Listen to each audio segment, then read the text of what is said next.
Welcome to the Cozad-Bates house. Thank you so much, Thank you for Jean. coming. I am so excited to be here and to learn more about the Cozad-Bates home. I'm Jean Van Atta. I'm on the board of Restore Cleveland Hope. And Restore Cleveland Hope was started 20 years ago by Joan Southgate. She looked at this house, which is where I'm sitting right now. It's called the Cozad-Bates house. It has been here since before the Civil War. At that time, there have been subsequent additions to it, and it looks historic, but it was sitting here empty and neglected.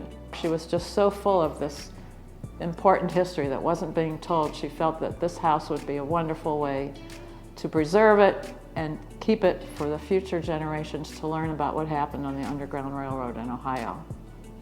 And she worked with the Preservation Society, some local council people, and they got together and they finally agreed that this piece of history was important enough to save, and they did. There's 3 parts to this house, and the part that we're in, which has been turned into the Interpretive Center, was built in 1853, before the Civil War. The additions were built after that, even though we still feel that this whole house is very historic, and it was owned by abolitionists and people who had been abolitionists after the war. It's located in University Circle. It's 1 block off of Euclid Avenue, up Mayfield Road on the corner of 115th Street and Mayfield. So people can come here. We give free tours every Saturday from noon to 4 o'clock. And we also do special private tours for larger groups. The landscaping around the house, there was a lot of consideration of the history. There are signs out by the corner of 115th Street and Mayfield which say to risk, to decide, to stand up. Makes you think about what were the risks of the people who were escaping from being enslaved. Would I have stood up for them? What did they go through when they were deciding whether to leave or not? On the opposite corner on Mayfield Road is a bench. It's called the Bench by the Road, and it was placed there by the Toni Morrison Society. Toni Morrison, the famous writer, which hopefully everybody knows, who wrote a book called Beloved. She's written a lot of wonderful books, and she's an Ohioan also, from Lorain, Ohio. She traveled around the country promoting her books, and as she traveled, she wondered why there were no statues or no plaques or anything to commemorate resistance to slavery in this country. And she thought that that needed to be remedied, and people were inspired by her, and they started the Bench by the Road Society, in which they decided to place benches in places that had resisted slavery. And we were fortunate enough to get one here. We asked for it, and we paid to buy it. And it's located in the far corner of the front yard of the Cozad-Bates house. And you can sit on it and look at the house and think about what happened here way back when, and what maybe we could do better next time, what we can do better now. And there's a plaque that explains why it's there. The rest of the yard, there are different plaques around. There's a North Star, which was, of course, what guided people north to find their way here to the City of Hope. There are a lot of stars because people looked for, at those days, the sky was a lot brighter than it is now. They didn't have electricity, so you could really see the stars easily in the constellations, so they could find that little dipper and see the end and see the North Star there.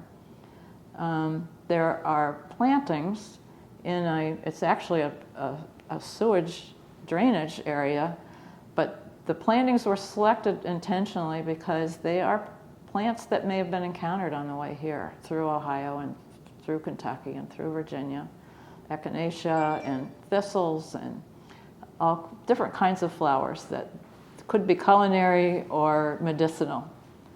And there are more plaques also that tell a little, there are quotes from actually Langston Hughes and some other people that you can search.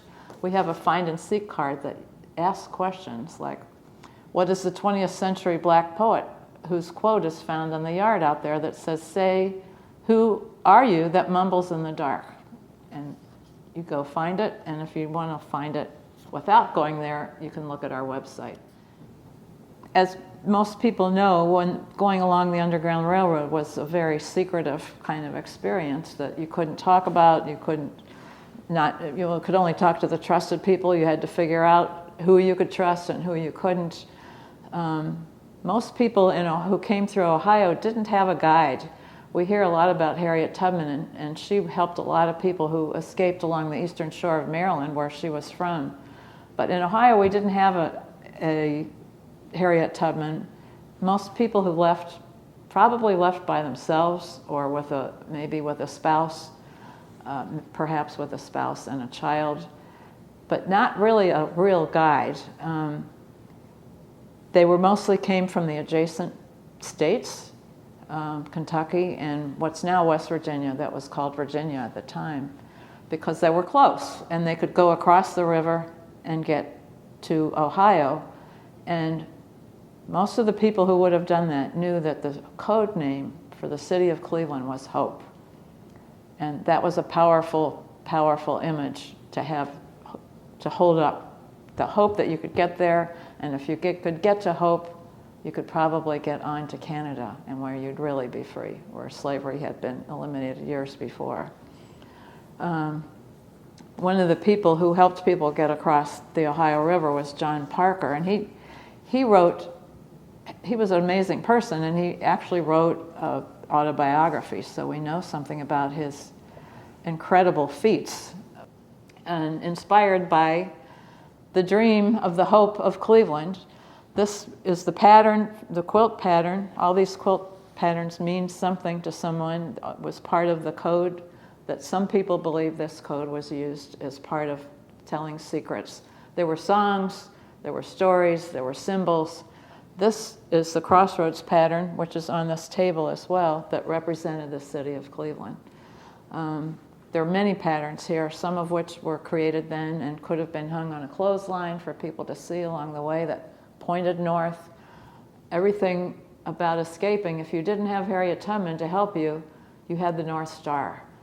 When Joan Southgate walked from Ripley, Ohio up to Canada, she stopped in a lot of schools and talked to the students there and about the Underground Railroad, and she talked about what they would have to take with them, and which is such a completely different thought process to what you would think about today. There's no cell phone, there's no candy bar, there's very little that would be the same. And they also were very poor and didn't have very many resources. The resources were here and in their hearts and their ability to be ingenious. But so when she asked the students what they should bring, people thought of very different things, that make sure they had shoes or something warm to wear. And one little girl raised her hand and said, "There's one more thing they should bring." "What's that?" "They should bring their hope," she said. Just so wonderful. And that's what people carried in their hearts to get to Cleveland. So this is the entrance to the house. This section of the house was built before the Civil War in 1853 by the Cozad family. The Cozad family had moved here some years before, early in about 1807, from Connecticut as part of the Western Reserve. And there was a family and their kids grew up, and as they grew up, Andrew Cozad built this house for his son Justice and his wife Cornelia, who are in these pictures. So it was a very small house, and they were friends with their local neighbors, the Fords, and we know for sure that the Fords were abolitionists, and we know that they took people into their home because there are records of that. There's so few records of what happened in the Underground Railroad because there were great penalties for being a part of it, no matter which side, whether you were escaping from being enslaved or if you were helping someone else who was escaping. They were, of course, the penalties were worst of all for someone who was escaping from being enslaved. Those were terrible penalties. But the people who helped them could be fined, they could lose their property, they could go to jail. So there definitely were risks, and it makes you wonder, if I lived then, what would I have done? And you'd like to think you would have done the right thing. This is a quote from a woman who whose ancestor, she lived in Cleveland until just a few years ago, and her great-granddaughter, she was the great-granddaughter of a conductor on the Underground Railroad. So this is a quote from a woman who is a descendant of one of the abolitionists in the Ford family. Her great-grandmother told her stories about helping people escape from being enslaved. They put them in the back of a cart and put hay on top and their wagon in the back and drove them across the city so that they could get on a boat and go to Canada. But she remembers in particular this one story in which she was telling her the story of how they went across the town and they saw someone on the way who was going to be captured.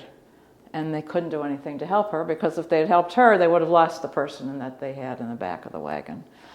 There were lots of moral dilemmas along the way of people who were helping, people who were escaping. The whole thing was very difficult. We think about what would we have done if we had been living at that time, whether we were black or white, because Ohio was a free state, so there was no slavery here. There were black laws, however, so that anybody, for example, John Malvin is a story that we like to tell. He was a free black man who lived in the South, but he was treated as if he were enslaved, and he didn't like that, obviously. So he decided to come to Ohio, a free state. It wasn't far away. But he found, as soon as he came to the border, he found that there were black laws here, which meant he had to make a deposit of $500 in order to come into the state. That's a lot of money even now, but then it was prohibitive for most people. But he came here, he really wanted to come, and he was a pretty inventive and genius person. And he got the money together and he came. He and his wife were planning to go to Canada. They did go there for a while, but they ended up coming back to help her father get out of being enslaved.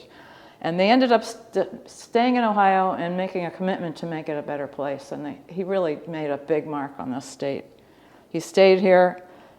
Over his lifetime, he ended up working with other people, and they eliminated the black laws. While they were still being enforced, they raised money so that they could give money to people who could come into the state and they could pay that $500. He started schools for black students. Black children didn't have a school to go to. He started that not just in Cleveland, but in Cincinnati and Columbus.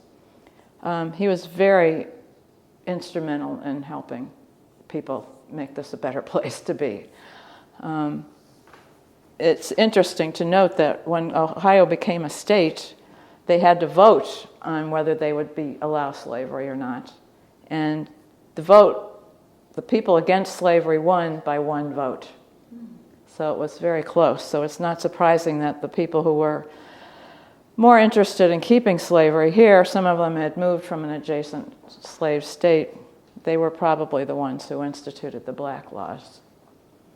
But on this wall over here, it shows what the residents of the city and where they lived in the pre-Civil War era. You can see that winding lane, which is the Cuyahoga River. You can see here is Public Square. And all these letters represent where someone lived who was working in the abolitionist movement. And some of them were white, some of them were black. They all lived in various places together. It was not a segregated city. One of the really important people at that time was named John Brown, not the John Brown who went to Harper's Ferry. He was Cleveland's John Brown.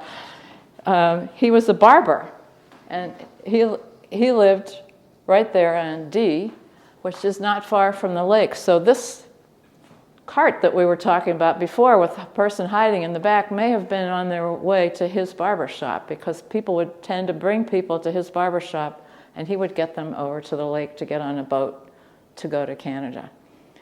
And he bought property. He was very entrepreneurial. He was very wonderful in helping people escape. He was a very broad-minded person. I mean, he was strict person about being an abolitionist, and he made a lot of money. When he died, he left a lot of money, I believe, to the abolitionist movement, because he was very successful. He had a stepdaughter who was the first woman to go to Oberlin College also. We're talking about people who are people of color here. So there are a lot of people up here who were active in abolition, working together and independently.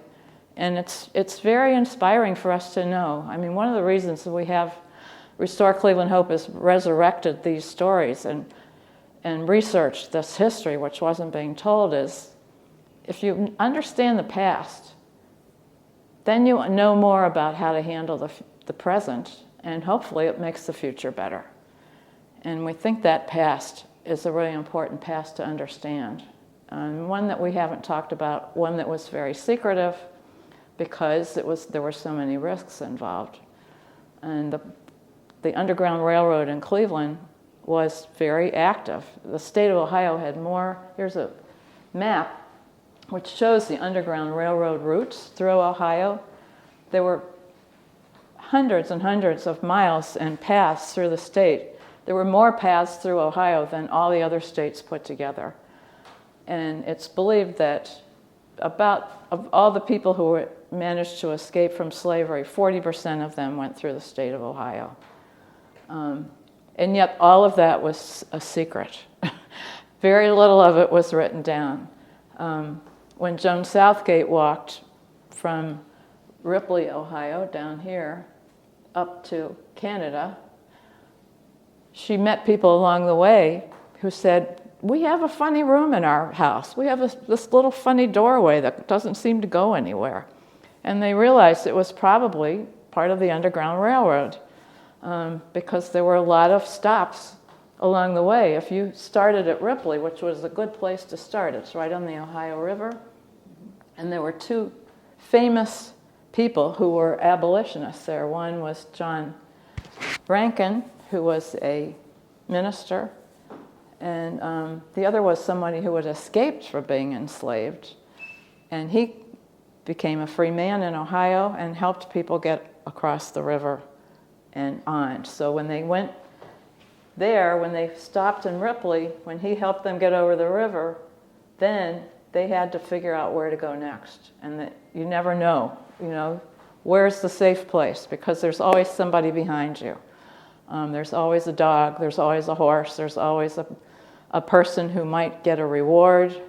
In 1850, there was a fugitive slave law that was passed, which made the case for capturing fugitive slaves much stronger, and it made the penalties much stronger. It meant that if you were anywhere around someone who was escaping, you had to help return them to their owner. So it made it, the risks were much greater at that point, but it also meant the resistance was much greater because people were really angry about that law. And it really just hastened the beginning of the Civil War. Jean, do we know of how many people actually went through the Underground Railroad in Ohio? How many enslaved individuals actually went through? I don't think we have any way of knowing how many. As looking at those red lines, there were a lot. And if you look at any other state, there aren't anywhere near as many. But I think there were maybe 3 million people who may have escaped overall. Mm-hmm. So a third of those were coming through Ohio. This part of the house was built in 1853, and it was a very small house at that time. The people who lived here, it looked, of course, completely different than it does now. It's all been completely changed. This would have been probably a parlor inside the front door and a bedroom in here. A few years after maybe a year or two after the Civil War, they built an adjacent addition, small addition, which is in between that big showy front, which was built in the 1870s. So they did add to it bit by bit, and there's a second floor also. So there could have been a couple of bedrooms upstairs. So it's tiny by today's standards, but that's how people lived at that time. It was normal. And the family that lived here, when they first moved here, the family owned most of the land that's now University Circle.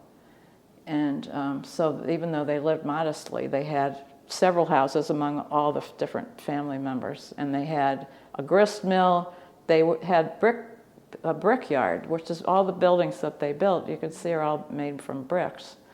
They also had a grist mill, which is still over by the Cleveland Museum of Art. There's still the old mill wheel is still there and buried. It's hard to see. It's mixed into their gardens. So they were pretty involved in the community in many ways, by growing food, by hiring people to help them in the land and the mills and making bricks, and they were hiring a lot of people. So they were very active for a long time. Did they help any of the freed slaves that chose to stay in this area? That we don't know if they helped anybody who stayed. We don't have, the records are so sketchy. The picnic table where he actually spoke about... Right, that's true. I think the people who they hired were on their way moving somewhere else, but you're right, some of them could have been establishing themselves here.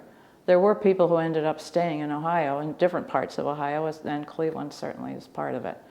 So being hired by them to work in the fields here or in any of their endeavors, and they were clearly willing to hire freedom seekers because they wrote about it in their diaries. So that really could have helped them establish themselves.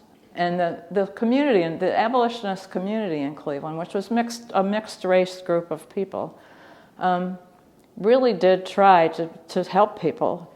I mean, one of the most famous stories of all is about Lucy Bagby, who escaped from being enslaved in Virginia and came here, and she was hired by a family and worked in their home and became a part of the community until a slave catcher came and found her here.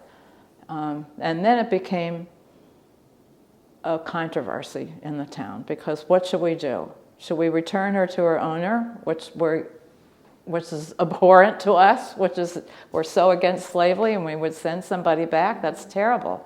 But that's what the law says to do. So there was a controversy of what to do. They were afraid a civil war would start. If only we followed the law, maybe there won't be a war. So they ended up sending her back to her owner in Virginia, which obviously didn't help and didn't prohibit the existence of a civil war at all, which started 3 months later. When they took her back, they put her in jail for a while. You know, there was a lot of punishment if you escaped from being enslaved. 3 months later, the Civil War starts, and a few months after that, her owner was put in that same jail. She was freed, and he was put in. So there was a poetic justice, a better end to that story than could have happened if it had been taking place earlier. Hello, everyone. I'm Leon Bibb. The African American Cultural Garden, one of the many cultural gardens on Martin Luther King Drive, celebrates the African American experience. Part of the garden is already completed on the upper level. It represents the past with the door of no return.